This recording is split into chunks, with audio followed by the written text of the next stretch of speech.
I think if I just move on to the next slide, we're starting to see, a huge growth in the online learning space, and particularly when you're looking at things like microlearning. So what we're championing at Improve is this birth of microlearning within the SME market. And I'll go on and I'll just explain a little bit about microlearning, because I think this is quite a key point. It's a Greek word that means small.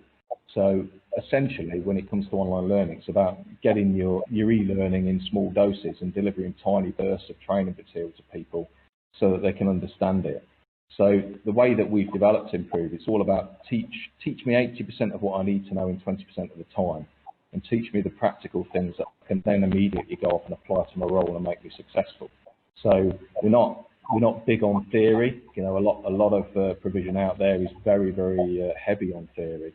It's about teaching people the practical things that they can go off and do within their job role and make them more successful.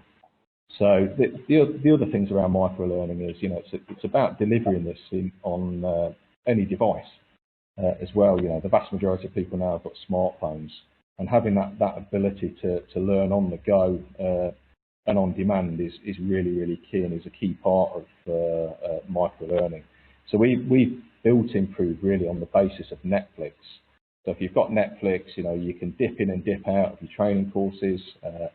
You can learn something quickly. You can resume where you left off. You can go back to previous material, because we recognise that you may have gone through a particular training program, but you might not need to use that skill for another 3-4 months down the line. So having the ability to actually go back in and relearn those things is really, really critical. So that's kind of really where the microlearning side of things comes in.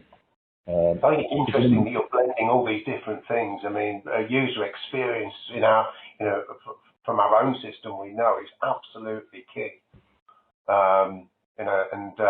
Nothing more frustrating. I'm sure most people can relate to going into a website where they can't find their way back. They go off to look at a product or something, and it doesn't bring them back to where they were, in the summary page, and that whole experience, I guess, is encouraging people to stay with the program and get more completion.